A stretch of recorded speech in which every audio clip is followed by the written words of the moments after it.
वो देखो। कहा? लाल बालों वाली लंबे लड़की के पास वाला, जिसने चश्मा पहना है। क्या तुमने उसका चेहरा देखा? क्या तुमने उसका निशान देखा? अगले दिन से हैरी ने जब से अपना रूम छोड़ा था, उसी टाइम से उसके आसपास कानाफूसी होने लगी।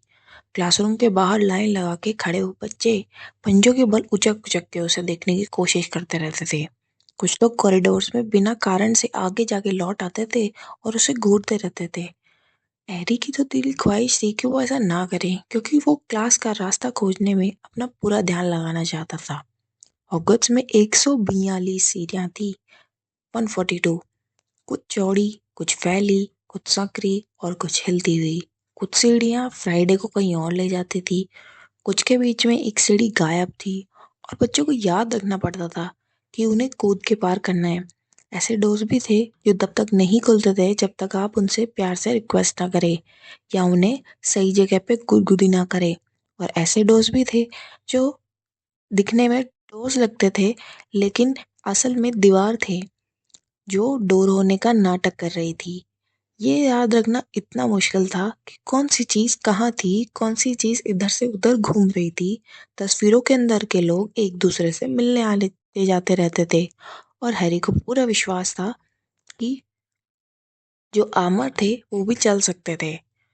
भूतों से भी कोई खास मदद नहीं मिलती थी। जब भी कोई भूत एकदम से उस दरवाजे से तैरता हुआ आता था जिसे आप खोलने की कोशिश कर रहे हो, तो उससे बहुत बड़ा सदमा लगता था।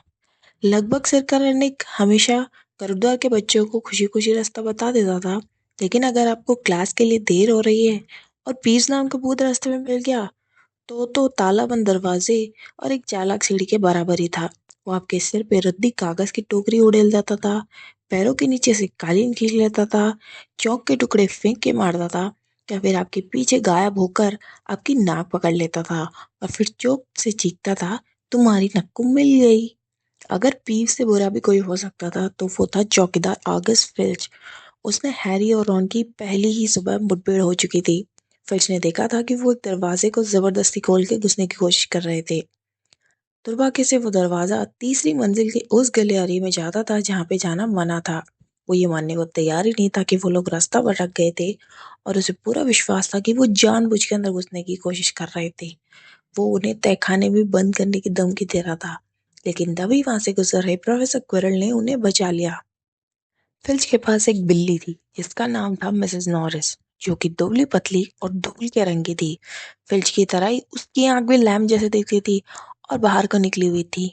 वो अकेली ही कॉरिडोर्स में रखवाली करती थी। अगर उसके सामने कोई नियम तोड़ा गया, लाइन के बाहर एक कदम भी रख दिया गया, तो वो जल्दी से फिल्च के पास भाग जाती थी, और जो कि 2 सेकंड के बाद हाँफता हुआ वहां टपक पड़ता था। फिल्च को स्कूल के खुफिया रास्तों के बारे में सबसे ज्यादा पता था, एक्सेप्ट फॉर वीजली ब्रदर्स, और इसलिए वो किसी भूत की तरह अचानक से ही टपक सकता था। सभी स्टूडेंट्स फिल से नफरत करते थे और कईयों की तो दिली ख्वाहिश थी कि मिसेस नॉरिस को कसकर एक लात मार दी जाए। और फिर अगर आप कमरा खोजने में कामयाब हो भी गए, तो उसके बाद था पढ़ाई का प्रॉब्लम। हैरी को जल्दी ही पता चल गया कि जादू सीखना सिर्फ छड़ी हिलाना और कुछ अजीब से शब्द बोलना नहीं था। उन्हें हर फ्राइडे आधी रात में दूरबीन से आसमान का अध्ययन करना पड़ता था, यानी स्टडी करना, और अलग अलग तारों के नाम, ग्रहों की गतियों को याद करना पड़ता था। वीक में लगभग 3 बार वो महल के पीछे वाले ग्रीन हाउस में जड़ी बूटी को विज्ञान का विषय पढ़ने जाते थे। उनकी क्लास में एक गोल मटोल नाटी जादूगरनी लेती थी जिनका नाम था प्रोफेसर स्प्राउट, जहाँ वो ये सीखते थे कि किस तरह के विचित्र पौधे और फंगस को देख रेख की जाए, और ये भी कि किस काम के लिए उनका यूज होता है। सबसे बोरिंग क्लास थी जादू का इतिहास। यही एक इकलौती क्लास थी जिसे सिर्फ एक भूत पढ़ाता था, प्रोफेसर बिन्स, जो कि सचमुच बहुत ही बूढ़े थे। जब वो स्टाफ रूम की आग के सामने सो गए थे और अगली सुबह जब वो जागे, तो अपने शरीर को पीछे छोड़ के पनाने चले गए। बिन्स बोलते रहते हैं, लगातार बोलते रहते थे, जब तक कि स्टूडेंट्स नाम और तारीखें लिखते रहते थे, और एमरिक द इविल और यूरिक द ऑडबॉल के नाम उलट पलट देते थे। मोहन के टीचर प्रोफेसर फ्लेटविक एक बौने जादूगर थे, जिन्हें अपनी डेस्क के पार देखने के लिए बुक्स के ढेर पे खड़ा होना पड़ता था। अपनी पहली ही क्लास की शुरुआत में उन्होंने रजिस्टर खोला और जब हैरी के नाम पे पहुंचे तो उनके मुंह से चीख निकल गई और वो एकदम से गायब हो गए। प्रोफेसर मैकगोनागल सबसे अलग थी। हैरी ने सही सोचा था कि वो ऐसी टीचर थी जिनसे पंगा लेना नहीं चाहिए। वो सख्त थी, बुद्धिमान थी और पहली क्लास में उन्होंने स्टूडेंट्स को अच्छी तरह समझा दिया था। रूप परिवर्तन बहुत मुश्किल और खतरनाक जादू है जब आप हॉगवर्ट्स में सीखेंगे, लेकिन अगर मेरी क्लास में किसी ने भी गड़बड़ की तो वो यहाँ से गायब हो जाएगा और फिर कभी लौट के नहीं आएगा। मैं आपको वार्निंग दे रही हूँ। फिर उन्होंने अपनी डेस्क को सुअर में बदल दिया और फिर एक बार डेस्क में सभी इससे बहुत इम्प्रेस हो चुके थे और वो भी ऐसा करने के लिए उतावले हो रहे थे। लेकिन जल्दी उन्हें पता चल गया कि वो काफी लंबे समय तक फर्नीचरों को जादू जानवर में बदलने नहीं पाएंगे। बहुत से मुश्किल नोट्स बनाने के बाद भी हर स्टूडेंट्स को माचिस की एक तीली दी गई और कहा गया कि वो इसे सुई में बदलने की कोशिश करे। क्लास के अंत तक केवल हरमाइनी ग्रेंजर ही थी जिसे अपनी माचिस की तीली का हुलिया बदलने में सफलता पाई। प्रोफेसर मैगोनिकल ने क्लास को ये दिखाया कि किस तरह वो सफेद हो गई थी और उसकी नोक क्या गई थी।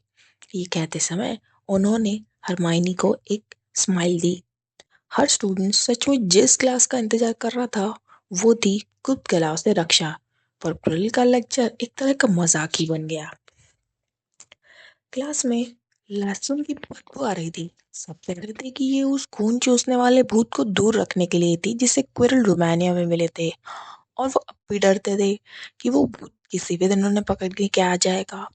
क्विरल ने स्टूडेंट्स को बताया था कि उन्हें ये पगड़ी एक अफ्रीकी राजकुमार ने तोहफे में दी थी जब उन्होंने उसे एक सताने वाले जिन से बचाया था।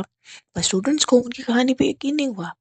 जब सीमस मैनेगन ने एक्साइटेड होकर पूछा कि किस तरह कुरल ने जिनसे लड़ाई की तो कुरल का चेहरा लाल हो गया और वो मौसम के बारे में बात करने लगे। इसके अलावा स्टूडेंट्स ने यह भी महसूस किया कि कुरल की पगड़ी में से अजीब सी बदबू आती थी और फीजी ब्रदर्स सोचते थे कि पगड़ी में लहसुन भरे हुए हैं ताकि कुरल जहाँ भी जाए सुरक्षित रहे। हैरी को ये जान के बहुत राहत मिली कि बाकी स्टूडेंट से वो पीछे नहीं था। बहुत से बच्चे मुगलों परिवारों से थे और उसकी तरह उन्हें भी मालूम नहीं था कि वो जादूगर जादूगरनियां थे। सीखने को इतना कुछ था कि रॉन जैसे लोग भी उनसे बहुत आगे नहीं थे। फ्राइडे को हैरी और रॉन के लिए एक इम्पोर्टेंट था। नाश्ते के लिए बड़े हॉल में नीचे जाते समय वो एक बार भी रास्ता नहीं भटके थे। हैरी ने पूछा, आज हमें क्या पढ़ना है? नागशक्ति के साथ जादुई काढ़े के 2 पीरियड है। रॉन ने कहा, स्नेप नागशक्ति हाउस के प्रमुख है। लोग कहते हैं कि वो हमेशा उन्हीं का पक्ष लेते हैं। हम अपनी आंखों से देखेंगे कि क्या ये सच में सच है। काश मैकगोनागल भी हमारा पक्ष लेती। हैरी ने कहा, प्रोफेसर मैकगोनागल गर्भद्वार हाउस की प्रमुख थी, लेकिन इसके बावजूद उन्होंने पिछले दिन उन्हें ढेर सारा होमवर्क दिया था और फिर तभी डाक आ गई। हैरी को अब तक इसकी आदत पड़ गई थी, लेकिन पहले दिन जब लगभग 100 उल्लू नाश्ते के टेबल पे हॉल में अचानक से आ गए तो वो घबरा गया था। ये उल्लू तब तक टेबलों के ऊपर गोल गोल घूमते रहते थे जब तक कि उन्हें उनका मालिक न दिखे और उन्होंने चिट्ठियां उनकी पैकेट की गोद में नहीं डाल दिए। हेडविग हैरी के लिए कुछ नहीं लाई थी। वो कई बार आई जरूर थी, लेकिन उसके कानों को कुतर कर थोड़ा टोस्ट खा के स्कूल के दूसरे उल्लुओं के साथ सोने के लिए उन्नू खाने में चली गई। लेकिन इस सुबह मुरब्बे और शक्कर के डब्बे में पीठ से उड़ती हुई आई और उसने हैरी की प्लेट में एक चिट्ठी टपका दी। हैरी ने इसे खोल के पढ़ा। प्रिय हैरी, इसमें लिखा था, हम जानते हैं फ्राइडे को तुम्हारी आधी छुट्टी रहती है। क्या तुम 3 बजे के करीब आके हमारे साथ एक कप चाय पियोगे? हम जानना चाहते थे कि तुम्हारा पहला हफ्ता कैसा रहा। हेडविग के साथ ही जवाब भेज देना, हैग्रिड। हैरी ने रॉन से कलम लेकर उसी चिट्ठी के पीछे लिख दिया, हाँ क्यों नहीं, जरूर मिलेंगे। और फिर उसने हेडविग को चिट्ठी के साथ वापस भेज दिया। हैरी की किस्मत अच्छी थी कि वह हैग्रिड के साथ चाय पीने के लिए एक्साइटेड था, क्योंकि जादुई खाड़े की क्लास उसके लिए अब तक की सबसे बुरी घटना साबित हुई। सत्र की शुरुआती दावत में ही हैरी ने सोचा था कि प्रोफेसर स्नेप उसे पसंद नहीं करते थे। जादुई काढ़े के पहले पीरियड के बाद वही जान गया था कि वो गलत था, क्योंकि स्नेप हैरी को नापसंद ही नहीं, वो उससे नफरत करते थे। जादुई काढ़े की क्लास एक तहखाने में लगती थी। मुख्य महल की तुलना में यहाँ पे ठंड ज्यादा रहती थी। दीवारों में हर तरफ कांच के जार रखे थे और उसमें मरे हुए जानवर अचार की तरह तैरते थे और ये जगह काफी डरावनी लगती थी। फ्लटवी की तरह स्नेप ने भी रजिस्टर निकाल के क्लास लेनी शुरू की और फ्लटवी की तरह वो भी हैरी के नाम पे रुक गए। अरे हाँ, उन्होंने धीरे से कहा, हैरी पॉटर हमारा नया हीरो। ड्रेको माल्फॉय और उसके दोस्त कैब और गॉयल मुंह पे हाथ रख के हंसने लगे। सबके नाम पुकारने के बाद स्नेप ने क्लास की तरफ देखा। उनकी आंखें हैग्रिड की आंखों की तरह ही काली थी, लेकिन उनमें हैग्रिड की तरह सॉफ्टनेस नहीं थी। उनकी आंखें ठंडी और इमोशनलेस थी, और उन्हें देखकर आपको अंधेरी सुरंगों की याद आ जाती थी। आप यहाँ पे जादुई काढ़े बनाने का सूक्ष्म विज्ञान और सटीक कला सीखने के लिए आए हैं, उन्होंने बोलना शुरू कर दिया। उनकी आवाज़ कानाफूसी से भी ज़्यादा ऊंची नहीं थी, लेकिन स्टूडेंट्स को हर शब्द सुनाई दे रहा था। प्रोफेसर मैगोनिगल की तरह ही स्नेप के पास भी क्लास को बिना प्रयास की चुप रखने की ताकत थी। क्योंकि यहाँ पे छड़ी हिलाने का मूर्खतापूर्ण काम करना बहुत कम होता है, इसलिए तुम में से कईयों को ये विश्वास ही नहीं होगा कि ये भी एक जादू है। मुझे उम्मीद नहीं है कि तुम लोग उबलती हुई कढ़ाई से उठते हुए लहराते धुएं की सुंदरता को भी कभी समझ पाओगे, या इंसान की नसों में घुस जाने वाले रसों की नाजुक शक्ति को पहचान पाओगे, जो दिमाग को वश में कर लेते हैं और इंद्रियों को काबू कर लेते हैं। मैं तुम्हें सिखा सकता हूँ कि शौहरत को बोतल में कैसे बंद कर सकते हैं, गौरव को कैसे उबाल सकते हैं, और यहाँ तक कि मौत पर ढक्कन कैसे लगा सकते हैं, बशर्ते तुम उतने बड़े मूर्खों का ग्रुप ना हो जिन्हें मुझे आमतौर पर पढ़ाना पड़ता है। इस छोटे से लेक्चर के बाद काफी देर तक शांति बनी रही। हैरी और रॉन एक दूसरे की तरफ देख रहे थे। हरमाइनी ग्रेंजर अपनी सीट के एक कोने पर खिसक आई और ये साबित करने के लिए एक्साइटेड थी कि वो बेवकूफ नहीं है। पॉटर, स्नेप ने कहा, अगर मैं एस्फोडेल की जड़ी के चूर्ण को वर्मवुड के सार में मिलाऊं तो मुझे क्या मिलेगा? कौन सी जड़ी के चूर्ण को किसके सार में? हैरी ने रॉन की तरफ देखा। उसके चेहरे पे भी उतनी हवाइयां उड़ रही थी जितना कि हैरी के चेहरे पे। हरमाइनी का हाथ हाथ में हरमाइनी का हाथ हवा में तलवार की तरह खड़ा था। मैं नहीं जानता सर, हैरी ने कहा। तो शोहरत ही सब कुछ नहीं होती। उन्होंने हरमाइनी के हाथ को देखा तक नहीं। हम एक बार और कोशिश करते हैं पॉटर। अगर मैं तुमसे बेज़ोर आने के लिए कहूँ तो तुम उसे कहाँ खोजोगे? हरमाइनी ने अपने हाथ को और ऊंचा उठाया, जितना कि वो अपनी सीट से उठे बिना उठ सकती थी। लेकिन हैरी को इस बात का रत्ती भर भी अंदाजा नहीं था कि बेजोक किस बला का नाम है। उसने कोशिश की वो मेलफॉय, ग्रैब और गॉयल की तरफ ना देखे, जो हंसी के मारे दोहरे हो रहे थे। मैं नहीं जानता सर, हैरी ने कहा। ऐसा लगता है यहाँ आने से पहले तुमने बुक खोल के भी नहीं देखी है ना पॉटर? हैरी ने उन ठंडी आंखों में सीधे देखने के लिए अपनी ताकत बटोरी। उसने डजली के घर में अपनी बुक को खोल के देखा था, लेकिन क्या उस टेप उससे ये उम्मीद कर रहे थे कि उसे 1000 जड़ी बूटी और फफूंदियों में लगी हर बात याद होगी? स्टेप ने एक बार फिर हरमाइनी के हाथ को इग्नोर कर दिया। पॉटर, अच्छा ये बताओ कि मॉन्सूट और वोल्सवेन में क्या अंतर है? इस बार हरमाइनी उठ के खड़ी हो गई और अपना हाथ तहखाने की छत को छूने लगा उसका हाथ। मैं नहीं जानता, हैरी ने कहा। मुझे लगता है हरमाइनी जानती है, आप उसी से क्यों नहीं पूछ लेते? कुछ बच्चे हंस पड़े। हैरी की निगाह सीमस से मिली, जिसने उसे आंख मारी। बहरहाल स्नेप इस बात से खुश नहीं थे। फिर उन्होंने हरमाइनी को डांटते हुए कहा, बैठ जाओ। और पॉटर, तुम्हारी जानकारी के लिए बता दूं कि एस्परडल और वर्मवुड नींद का इतना शक्तिशाली काढ़ा बनाते हैं, इसे जिंदा मौत का घुट कहा जाता है। बिजवा एक पत्थर है जिसे बकरी के पेट से निकाला जाता है, और ये ज्यादातर जहरों से बचाता है। जहाँ तक मॉन्टफुट और वॉल्सवेन का सवाल है, वो दोनों एक ही पौधे के नाम है, जिसे एकोनाइट या वत्स नाप से भी जाना जाता है। तो तुम लोग इसे लिख क्यों नहीं रहे हो? अचानक चमड़ी के कागज और कलम चलने की आवाजें आने लगी। इसके ऊपर सेप ने कहा, और पॉटर, तुम्हारी बदतमीजी के लिए गरुड़वार का 1 पॉइंट काट लिया जाएगा। जादुई काढ़े की क्लास अब आगे बढ़ चुकी थी। तब भी गरुड़वार की स्थिति में कुछ सुधार नहीं हुआ था। स्नेप ने उनकी जोड़ियां बना दी और फिर उन्हें छाले ठीक करने वाला एक आसान सा जादुई काढ़ा बनाने दिया। स्नेप अपने लंबे काले चोगे में चारों तरफ घूमकर देखता रहता था। वो सूखी हुई बिच्छू और सांप के जहरीले दांत के चूर्ण को किस तरह से तोल रहे हैं। मैल्फॉय को छोड़ के उन्होंने सबकी आलोचना ही की। ऐसा लग रहा था जैसे वो मैल्फॉय को पसंद करने लगे थे। जब वो सबको बता रहे थे कि मैल्फॉय ने अपनी सींग वाले घोंगे कितनी अच्छी तरह उबाला है, तभी एसिड के हरे धुएं का बादल उठा और कमरे में सनसनाती हुई आवाज भर गई। नेविल ने न जाने कैसे सीमस की कढ़ाई को एक मरे हुए गोले में बदल दिया। और कढ़ाई में भरा काढ़ा पत्थर के फर्श पे गिर गया और लोगों के जूतों में छेद कर रहा था। कुछ ही पल में पूरी क्लास अपने स्टूल पे खड़ी थी, जबकि नेविल, जो कढ़ाई के गिरते समय उस काढ़े में नहा गया था, दर्द से कराह रहा था क्योंकि उसके हाथ और पैर पर छाले और फोड़े हो गए थे। मूर्ख लड़के, स्नेप ने गर्राते हुए कहा और अपनी छड़ी को एक बार घुमाकर फैले हुए काढ़े को साफ किया।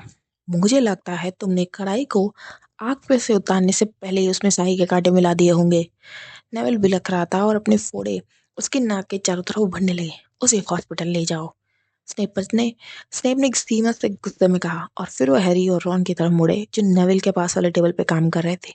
और पॉटर, तुमने उसे क्यों नहीं बताया कि उस समय कांटे नहीं मिलाने चाहिए? तुम ऐसा लगा होगा कि अगर वो गलती करेगा तो तुम्हारा काम ज्यादा चदेगा, है ना पॉटर? तुमने घर द्वार का एक और पॉइंट कम कर दिया है। ये सरासर अन्याय था और हैरी ने बहस करने के लिए अपना मुंह खोला, लेकिन रॉन ने कढ़ाई के पीछे से उसे पैर मारा। बात को आगे मत बढ़ाओ, वो बुदबुदाया। मैंने सुना है स्नेप बहुत बुरे हो सकते हैं।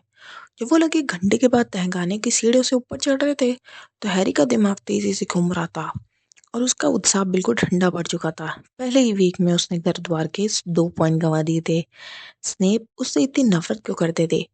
दिल पे मत तो, रॉन ने कहा। स्नेप हमेशा फेड और जॉर्ज के भी पॉइंट काटते रहते हैं।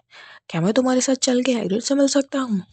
3 बजने में 5 मिनट पर वो लोग महल से निकले और मैदान के पार चल दिए। हैग्रिड अंधेरे जंगल के कोने में लकड़ी के एक छोटे से घर में रहता था। सामने वाले दरवाजे पर एक धनुष और जूते की जोड़ी अंगी थी। जब हैरी ने दरवाजा खटखटाया तो उन्हें अंदर से जबरदस्ती उथल पुथल की आवाज आई। साथ में कुत्ते के कई बार भौंकने की भी आवाज आई। फिर हैग्रिड की आवाज गूंजी, पीछे हटो फ्रैंक, पीछे हटो। जब हैग्रिड ने दरवाजा खोल के झांका तो उन्हें दरार में से एक बड़ा और बालों वाला चेहरा दिखा। रुक जाओ, उसने कहा, पीछे हटो फ्रैंक्स। उनके अंदर आते समय वो बोरान नस्ल के एक विशालकाय कुत्ते के पट्टे पकड़ने की कोशिश कर रहा था। अंदर सिर्फ एक ही रूम था। छत से सुअर का सूखा गोश्त लटक रहा था और जंगली मुर्गियां भी। खुली आग पर एक तांबे की केतली उबल रही थी और एक कोने में पड़ा था बिस्तर जिसपे पैवन का गत्ता डला था। आराम से बैठो, ग्रिड ने कहा और फैंग को छोड़ दिया, जो कि सीधे रॉन की तरफ लपका और उसके कान चाटने लगा। जाहिर था हैग्रिड की तरफ फैंग भी इतना खूंखार नहीं था जितना दिखता था। ये रॉन है, हैरी ने हैग्रिड को बताया, जो चाय की बड़ी केतली में उबलता हुआ पानी डाल रहा था और एक प्लेट में रॉन को केक रखा था। एक और वीसली है, हैग्रिड ने रॉन की छत्तों की तरफ देखते हुए। हमारी आधी जिंदगी तुम्हारे जुड़वा भाइयों को जंगल से दूर भगाते भगाते गुजरी है। रॉन केक ने उनके दांत लगभग तोड़ दिए, लेकिन हैरी और रॉन ने ऐसा नाटक किया जैसे उन्हें सचमुच अच्छे लग रहे थे वो केक। फिर उन्होंने हैग्रिड को अपनी क्लास के बारे में बताया। फैंग ने हैरी के घुटने पे अपना सिर रख दिया और उसके कपड़ों पे लात टपकाने लगा। जब हैग्रिड ने फ्रिज को पुट्ठा खूसट कहा तो हैरी और रॉन बहुत खुश हुए। और जहाँ उस बिल्ली मिसेस नॉरिस का सवाल है, हमारी तो इच्छा है कि हम किसी दिन उसकी मुलाकात फैंग से करा दे। तुम जानते हो, हम जब भी स्कूल में जाते हैं वो हर जगह हमारे पीछे पीछे ले आती है। हम उससे पीछा नहीं छोड़ा पाते। फिल्च ने उसे इसी काम पे रखा है। हैरी ने हैग्रिड को स्नेप की क्लास के बारे में बताया।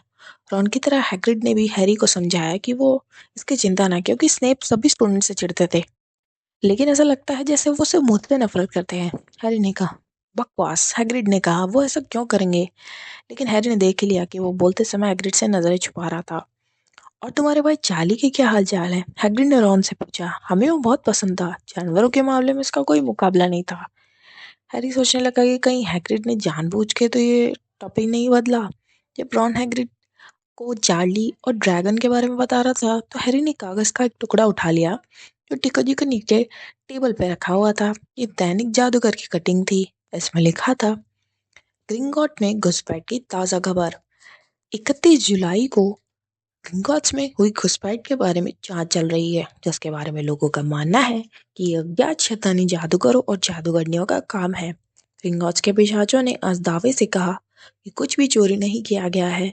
जिस चोरी को तोड़ा गया था उसे दरअसल उसी दिन पहले खाली कर दिया गया था, लेकिन हम आपको ये नहीं बताएंगे कि उसमें क्या था, इसलिए फटे में टांग मत डालो, वरना इसका अंजाम आपके लिए अच्छा नहीं होगा, ग्रिंगॉट्स के विशाल प्रवक्ता ने आज दोपहर को कहा। हैरी को याद आया कि रॉन ने उसे ट्रेन में बताया था कि किसी ने ग्रिंगॉट्स को लूटने की कोशिश की थी, लेकिन रॉन को डेट याद नहीं थी। हैग्रिड, हैरी ने कहा, ग्रिंगॉट में घुसपैठ मेरे बर्थडे वाले दिन हुई थी ना, हो सकता है ये उसी टाइम पे हो जब हम वहां पे थे। इस बारे में कोई संदेह नहीं था कि इस बार हैग्रिड ने हैरी से नजरें बिल्कुल नहीं मिलाई, लेकिन घूरते हुए उसकी तरफ एक और रॉक केक बढ़ाया। हैरी ने एक बार फिर न्यूज़ पढ़ी। जिस तिजोरी को तोड़ा गया था उसे दरअसल उसी दिन पहले ही खाली कर दिया गया था। हैग्रिड ने तिजोरी नंबर 713 को खाली किया था। अगर आप उसे खाली करना चाहें, यानी कि उस गंदे छोटे से पैकेट को बाहर निकाला, तो क्या चोरों को उसी पैकेट की तलाश थी? जब हैरी और रोहन डिनर के लिए महल की तरफ जा रहे थे, तो उनकी जेबों में वो रॉक केक का वजन था, जिन्हें लेने से वो मना कर रहे थे। लेकिन हैग्रिड माना नहीं। हैरी ने सोचा कि उसकी क्लासों में उसे सोचने का इतना सामान नहीं मिला था जितना उसे हैग्रिड के साथ चाय पीने में मिला। क्या हैग्रिड ने वो पैकेट सही समय पे निकाला था? वो पैकेट अब कहाँ था? और क्या हैग्रिड स्नेप के बारे में सब कुछ जानता है, या ऐसा कुछ जानता है जो वो हैरी को बताना नहीं चाहता था?